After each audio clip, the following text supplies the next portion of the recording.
నమస్కారం అండి. Welcome to open talk. నేను మీ Pawan Krishnamurthy.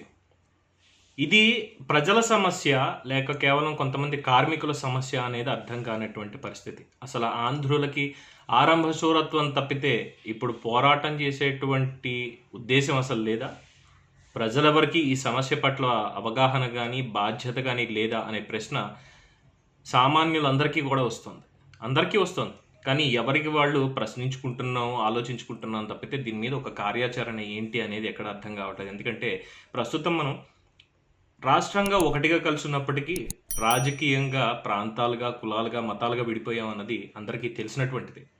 So back to the topic, main టాపిక్లోకి వెళ్తున్నాం. ఉక్కు కర్మాగారాన్ని ప్రైవేటీకరణ చేయాలి అన్నటువంటి ఒక దురుద్దేశం కేంద్రం తీసుకున్న నిర్ణయం.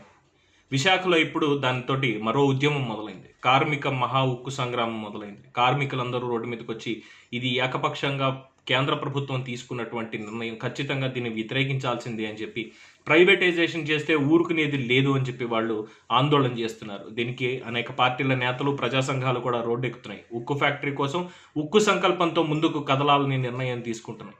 ఇవాళ ఉక్కు పరిశ్రమ ప్రైవేటీకరణ ప్రయత్నాలు విరమించుకోవాలని డిమాండ్ చేస్తూ కార్మికులు విశాఖలో భారీ ర్యాలీ నిర్వహించడం జరిగింది. విశాఖ ఉక్కు ఆంధ్రుల హక్కు, ప్రైవేటీకరణకి ఒప్పుకోం అంటూ నినాదాలు చేశారు. కార్మికులందరూ బైక్ ర్యాలీ కూడా చేశారు. దాదాపు సిటీ అంతా కూడా కోర్మన్నపాలెం నుంచి విశాఖలోని గాంధీ విగ్రహం వరకు ద్విచక్ర వాహనాలతో ర్యాలీ కూడా చేయడం జరిగింది. కార్మిక శాఖ శాఖ ఇన్ ద సెన్స్ మొత్తం కార్మికులందరూ కూడా దీంట్లో పాల్పంచుకోవడం జరిగింది. దాదాపు 17,000 మంది డైరెక్ట్గా పనిచేసేవాళ్ళు, పర్మనెంట్ ఎంప్లాయీస్, 15,000 మంది పరోక్షంగా పనిచేసేవాళ్ళు, కాంట్రాక్టులతో పనిచేసేవాళ్ళు. వీళ్ళు కాకుండా లక్షలాది మంది దాని మీదే ఆధారపడి జీవిస్తున్నటువంటి జనాభా. అసలు విశాఖకి గుండెకాయ అంటేనే, విశాఖకి హార్బర్ పక్కన పెట్టేద్దాం, హార్బర్ అనేది తర్వాత, విశాఖకి స్టీల్ ఫ్యాక్టరీ అనేది లేకపోతే అసలు విశాఖపట్నం ఈరోజు మనం చూస్తున్నటువంటి ఇంత పెద్ద నగరంగా రూపుదిద్దుకునేదే కాదు. హార్బర్లో మహా అయితే కొంతమందికి మాత్రమే పని ఉంటుంది. విశాఖపట్నం ఉక్కు ఫ్యాక్టరీకి సంబంధించి ఎంతమందికి దాని వల్ల ఉపాధి దొరికింది, ఈరోజు దాంట్లో పనిచేసిన కుటుంబాలు ఎంత హాయిగా బతుకుతున్నాయి, వాళ్ళ పిల్లలు ఏ విధంగా అభివృద్ధి చెందారనేది ప్రతి ఒక్కళ్ళకి తెలిసిందే. విశాఖ చెప్పగానే ఫస్ట్ అందరికీ గుర్తొచ్చేది విశాఖ ఉక్కు ఉద్యమం మాత్రమే. అటువంటి దాన్ని చాలా తేలిగ్గా తీసుకుంటూ ప్రతిదీ కూడా ప్రైవేటీకరణ చేయాలి, లేదు అమ్మేయాలి, కేంద్రానికి అసలు భారతదేశ ప్రభుత్వానికి సంబంధించి ఎటువంటి సంస్థ ఉండకూడదు అన్నటువంటి ఒక దురుద్దేశంతో కేంద్ర ప్రభుత్వం తీసుకుంటున్న నిర్ణయానికి ఈరోజు విశాఖ ఉక్కు కూడా బలైపోతుంది. ఇది ఇప్పటి నుంచి కాదు, దాదాపు 2018 సంవత్సరం చివరి నుంచి కూడా ఇదే రకమైనటువంటి ప్రాపగండా వచ్చింది. పోస్కో అనే కంపెనీకి ఈ ఉక్కు కర్మాగారాన్ని ధారాదత్తం చేయాలి అని చెప్పి చాలామంది చెప్పారు. ఏముందులే, ప్రతి ఒక్కళ్ళు రాజకీయంగా చేసేటువంటి ఆరోపణలే కదా అని చెప్పి చాలా లైట్ తీసుకున్నారు అందరూ. కానీ ఇప్పుడు వాస్తవ రూపం దాలుస్తుంటే నోరు ఎళ్ళబెట్టడం తప్ప మనం అక్కడ చేయడానికి ఏం లేకుండా అయిపోయింది. ఏం చేయాలి? ఎవరు దీన్ని కాపాడాలి? ప్రజలందరూ ముందుకు రావాలా, అవసరం లేదా? అసలు ఇందులో మనకు బాధ్యత లేదా? సరే, ఇంకా లోపలికి వెళ్తే అసలు ఏం జరుగుతుంది, ఎవరేం చెప్తున్నారు అన్నది చూసినప్పుడు కార్మిక నాయకులందరూ కూడా దీన్ని చాలా తీవ్రంగా వ్యతిరేకిస్తున్నారు. పార్టీలకు అతీతంగా నాయకులందరూ కూడా దీనికి వచ్చి మద్దతు పలకాలి, సంఘీభావం తెలపాలని చెప్పి వాళ్ళు కోరడం జరుగుతుంది. అసలు ఈ ఉక్కు కర్మాగారానికి సంబంధించి ఈ సమస్య మళ్ళీ ఒకసారి ఇదే ప్రశ్న ఉత్పన్నం అవుతుంది. ఈ స్టీల్ ప్లాంట్ సమస్య అనేది కేవలం ఉక్కు కర్మాగారంలో పనిచేసేటువంటి కార్మికులదా, లేదు మనది కూడానా? చాలామందికి తెలియకపోవచ్చు, ఇప్పటి తరానికి అస్సలు తెలియకపోవచ్చు. ఉక్కు కర్మాగారానికి అసలు శంకుస్థాపన ఎలా జరిగింది, దానికి ముందు ఏ గొడవలు జరిగాయి, ఎన్ని ఉద్యమాలు జరిగాయి, ఎంతమంది నాయకులు చనిపోయారు, ఎంతమంది నాయకులు దానికి సంబంధించి నిర్ణయాలు తీసుకున్నారు, ఎంతమంది దాన్ని వ్యతిరేకించారు. లాల్ బహదూర్ శాస్త్రి గారు దాన్ని ఆమోదిస్తే ఇందిరాగాంధీ గారు వ్యతిరేకించారు. అంటే ఆయన చనిపోయిన తర్వాత, ఆవిడ ప్రధానమంత్రి అయిన తర్వాత ఈ ఉక్కు కర్మాగారాన్ని స్థాపించడానికి సరైనటువంటి నిధులు మన దగ్గర లేవు, ఇప్పటికే చాలా ఇబ్బందుల్లో ఉన్నాం, సో ఖచ్చితంగా దీన్ని చేయడానికి కుదరదు అని. ఆ తర్వాత తెన్నేటి విశ్వనాథం గారు కావచ్చు, మిగతా పెద్ద పెద్ద లీడర్లు కావచ్చు, వీళ్ళందరూ కూడా ఉద్యమం చేసి మొత్తానికి దాన్ని సాకారం చేశారు. ఇందులో ఇప్పుడు మన తరానికి కూడా తెలిసినటువంటి మన ఉపరాష్ట్రపతి శ్రీ వెంకయ్య నాయుడు గారు ఆ రోజుల్లో విద్యార్థిగా ఉండేవాళ్ళు. అలాంటి విద్యార్థిని దశలో ఉన్నప్పుడే ఈ నాయకులుగా మారినప్పుడు చేసిన పోరాటాల్లో విశాఖ ఉక్కు ఆంధ్రుల హక్కు అనేది చాలా విజయవంతమైనటువంటి ఉద్యమం. అది విశాఖలో స్టీల్ ఫ్యాక్టరీ కోసం ఆనాడు జరిగిన ఉద్యమంలో 32 మంది ప్రాణాలు అర్పించారు. నాడు ఒక్క విశాఖలో మాత్రమే ఈ ఉద్యమం జరగలేదు, ఆంధ్రప్రదేశ్ వ్యాప్తంగా, ఉమ్మడి ఆంధ్రప్రదేశ్ వ్యాప్తంగా, ఇప్పుడున్నటువంటి 13 జిల్లాలు కాదండి, 23 జిల్లాల ఉమ్మడి ఆంధ్రప్రదేశ్ సాక్షిగా ఆ రోజు ఈ ఉద్యమం జరిగింది. ఆ ఉద్యమ ఫలితంగానే విశాఖలో ఉక్కు కర్మాగారాన్ని ఏర్పాటు చేశారు. దేశ మౌలిక సదుపాయాల రంగంలో స్టీల్ ప్లాంట్ పాత్ర గురించి ప్రత్యేకంగా మనం చెప్పాల్సినటువంటి అవసరం లేదు. ఇంతింతే వటుడింతే అన్నట్లుగా ఎదిగి ఆ స్టీల్ ప్లాంట్ ఇప్పుడు నష్టాల ఊబిలో కూరుకుపోతోంది అని చెప్పి ఒక పేరుతోటి, ఒక సాకుతోటి దాన్ని ప్రైవేటీకరణ చేస్తున్నారు. దానికి కావాల్సినటువంటి మౌలిక సదుపాయాలు కల్పించాలి, మైన్స్ దానికి కేటాయించాలి అని చెప్పి ఎక్కడ వాళ్ళు ఏం చేయట్లేదు. ఎలాగైనా సరే ఇది ప్రభుత్వ ఆధ్వర్యంలోనే నడవాలి, తిరిగి లాభాల బట్ట పట్టి తీరాలి అని చెప్పి వీళ్ళు చేయట్లేదు. ఆనాడు పివి నరసింహారావు గారు కావచ్చు, అటల్ బిహారీ వాజ్పేయి గారు కావచ్చు, విశాఖ ఉక్కుకు సంబంధించి ఎంత అభివృద్ధి చేశారో దాన్ని పట్టించుకోకుండా వీళ్ళు ఈ రకమైనటువంటి చర్యలకు దిగుతుండడంతో ఆంధ్రప్రదేశ్ ఆత్మ గౌరవానికి ఎదురుదెబ్బ తగులుతున్నటువంటి పరిస్థితి ఇప్పుడు తలెత్తుతుంది. సో ఇప్పుడు మళ్ళీ ప్రజలు స్టీల్ ప్లాంట్ను కాపాడేందుకు రంగంలోకి దిగాల్సిన పరిస్థితి ఏర్పడింది. 100% వాటాలు అమ్మేస్తామని కేంద్రం ప్రకటించింది. ఏదో 50% వాటాలు ప్రైవేట్ పరం చేసి మిగతా 50% గవర్నమెంట్ అండర్లో పెట్టుకుని చేద్దాం అన్నటువంటి ఆలోచన లేనే లేదు. పూర్తిగా అసలు మనకు అవసరం లేదు. మన దగ్గర లేదు కదా. మన గుజరాత్ రాష్ట్రంలోనో, మహారాష్ట్రలోనో, లేదంటే యూపీలోనో, ఢిల్లీ దగ్గర ఎక్కడో లేదు కదా. ఎక్కడో ఆంధ్రప్రదేశ్లో ఉంది. ప్రత్యేక హోదా వాళ్ళు ఎలాగో అడగరు, ఇవ్వాల్సిన అవసరం లేదు. ఏదో రాజకీయ నాయకులకే ఆ ప్రత్యేక హోదా పడుతుంది. పోలవరం ప్రాజెక్టు ప్రజలకు అక్కర్లేదు, రాజకీయ నాయకులకే కావాలి. విభజన చట్టం హామీలు ఇవన్నీ కూడా ప్రజలకెందుకు? రాజకీయ నాయకులు రాజకీయ పబ్బం గడుపుకోవడానికి, ఓట్లు వేయడానికి వేయించుకుంటారు. వీటి గురించే ఇదే రకమైనటువంటి ఒక అలసత్వం, ఒక హీనమైన భావన కేంద్ర ప్రభుత్వానికి ఉంది అనేది ఇక్కడ స్పష్టం అవుతుంది. ఇంత స్పష్టమైనా సరే ఆంధ్రప్రదేశ్ నుంచి ఎటువంటి పోరాటం కూడా కనిపించట్లేదు. ఇది సిగ్గుచేటు. ప్రజలది తప్పు, ప్రజలది. నాయకుల్ని వేరే వాళ్ళని అనుకుని ఏం లాభం చెప్పండి? ఓట్లు గుద్ది మరీ గెలిపించుకున్నాం కదా. సో ప్రజలదే తప్పంటాను ఇక్కడ నేను. సో ఇటువంటి ఉద్యమానికి ఇప్పుడు ఖచ్చితంగా ప్రజల నుంచి మద్దతు రావాలి. ఇప్పటికైనా కళ్ళు తెరుచుకోవాలి. ప్రజల నుంచి మద్దతు వస్తేనే ఈ ఉద్యమానికి ఇప్పుడు ఊపిరి ఎక్కువగా అందుతుంది. అప్పుడే మన ఉక్కు మనకి మిగులుతుంది. ఉక్కు సంకల్పంతో ప్రజలందరూ రోడ్డు మీదకి వచ్చినప్పుడే ఆంధ్రప్రదేశ్ ఆత్మగౌరవం, విశాఖ ఉక్కు ఆంధ్రుల హక్కు అనే ఒక ఉద్యమం మళ్ళీ ఒకసారి వచ్చి ఆంధ్రప్రదేశ్ అస్తిత్వం అనేది నిలబడుతుంది. ఇది ఎంతమందికి అర్థమవుతుంది? ఈ తరంలో ఉన్నటువంటి విద్యార్థి లోకానికి ఏమైనా అర్థమవుతుందా?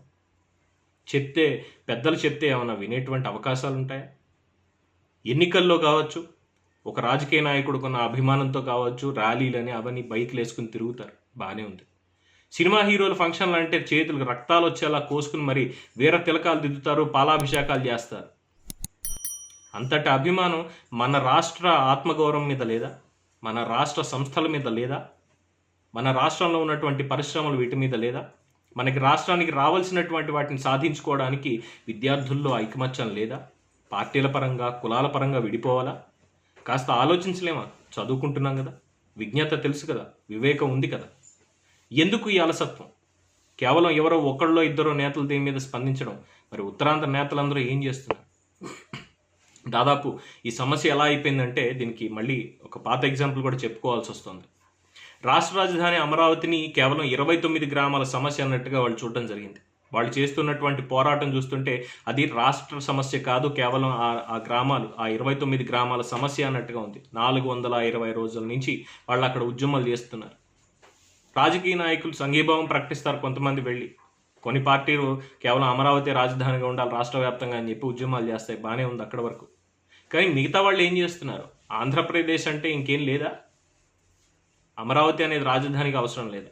ఇప్పుడు అలాగే ఈ స్టీల్ ప్లాంట్ సమస్య కూడా కేవలం ఒక ఉద్యోగుల సమస్య మాత్రమే. ఆ 17,000 మంది పర్మనెంట్, 15,000 మంది కాంట్రాక్ట్ ఉద్యోగులే కదా. వాళ్ళకి అది కాకపోతే ప్రైవేటీకరణ చేసినంత మాత్రాన్ని ఏముంది? ఈరోజు 100 రూపాయల జీతం వస్తే రేపు ప్రైవేట్ వాడు వచ్చి 150 రూపాయల జీతం ఇస్తాడు, పని చేయించుకుంటాడంటారు. కానీ 2-3 ఏళ్లలో ఇక్కడ మ్యాన్ పవర్ ఎక్కువైందని చెప్పావు, ఆటోమేషన్ పేరుతోనూ ఇంకోటి చేసి ఈ 100 రూపాయలు కాదు కదా 50 రూపాయలకి దించేసి మాకు అవసరం లేదు, మీరు ఎవరు 50 రూపాయల జీతం ఇస్తే తీసుకోండి, లేదంటే లేదు అనేటువంటి పరిస్థితి వస్తుంది. ఎన్ని లక్షల కుటుంబాలు ఇబ్బంది పడతాయి. ప్రపంచ స్థాయిలో గుర్తింపు పొందినటువంటి విశాఖ స్టీల్ ప్లాంట్ ఇప్పుడు మన చేయి జారిపోతుంది. ఎవడో దక్షిణ కొరియా కంపెనీ వాడు ఇక్కడికి వచ్చి ఆ స్టీల్ ప్లాంట్ని ఆక్యుపై చేస్తాడు, వాడు కొనుక్కుంటాడంటే ఏ రకంగా దాన్ని మనం తీసుకోవాలి? మనకు ఆ ఆలోచన ఎంత బాధ అనిపిస్తుందో కనీసం ఒక్కళ్ళన్నా ఆలోచించగలిగారా? ప్రజలందరిలో చైతన్యం అనేది రావాలి. ఇది చాలామంది చెప్తున్నటువంటిది. ఆ ఉద్యమ స్ఫూర్తి లేకపోతే మనం ఏమీ చేయలేం.